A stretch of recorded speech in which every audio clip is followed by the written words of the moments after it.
ASEAN adalah asosiasi yang saat ini beranggotakan 10 negara Asia Tenggara. Pada tahun 1967, Thailand, Indonesia, Malaysia, Filipina, dan Singapura mendirikan ASEAN. Tujuannya adalah untuk meningkatkan kerja sama ekonomi, politik, dan sosial, serta menyeimbangkan konflik politik antara negara-negara tersebut yang muncul sebagai akibat dekolonisasi selama Perang Dingin. Para anggota ASEAN ingin membendung pengaruh komunisme di kawasan tersebut. Waktu telah berubah, musuh lama menjadi mitra. Pada paruh kedua tahun 1990, Vietnam, Laos, Myanmar, dan Kamboja bergabung dengan ASEAN. Runtuhnya Uni Soviet, berdirinya Organisasi Perdagangan Dunia, dan krisis keuangan di Asia mendorong para anggota untuk memperdalam hubungan mereka dan beradaptasi dengan situasi baru. Pada tahun 2000-an, perjanjian perdagangan bebas disepakati dengan India, Tiongkok, Korea Selatan, Australia, Selandia Baru, dan Jepang. Di masa mendatang, seluruh kawasan akan digabungkan menjadi satu zona perdagangan bebas yang besar. Sejak tahun 2001, KTT ASEAN diadakan setiap tahun. Ini adalah pertemuan para kepala negara dan pemerintahan untuk membahas masalah-masalah terkini dan mencari solusinya. Pada tahun 2008, Piagam ASEAN mulai berlaku dan memberikan status badan hukum kepada asosiasi.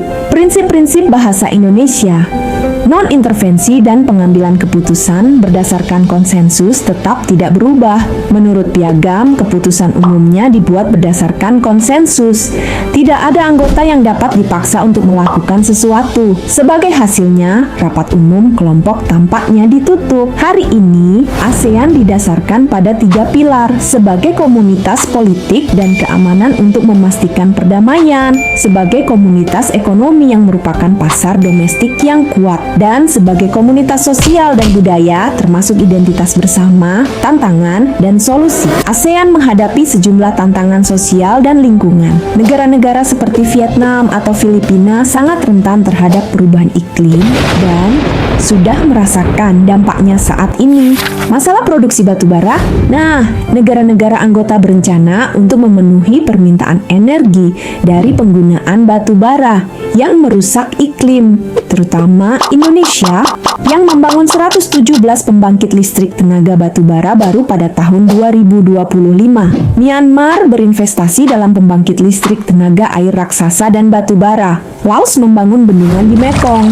Hasilnya, Vietnam kehilangan air di delta Mekong. Namun, bahan bakar fosil, misalnya, tidak diperlukan untuk menutupi kekurangan energi. Sumber energi terbarukan, mulai dari biomasa hingga energi matahari dan tenaga angin, punya potensi yang sangat besar di wilayah tersebut. Mereka juga akan mempromosikan ekonomi lokal dan menyediakan pekerjaan yang berkelanjutan. Masalah lain, hutan hujan yang luas dibakar untuk kelapa sawit. Perkebunan kelapa sawit dan peternakan sapi tersebar di seluruh Indonesia. Kabut asap dari kebakaran ini meliputi sebagian besar wilayah Indonesia, Singapura, dan Malaysia. Polusi terus berlanjut meskipun pada tahun 2003 perjanjian kabut asap di Laut Aegea mulai berlaku yang seharusnya mengurangi kebakaran hutan, degradasi lingkungan, dan polusi udara.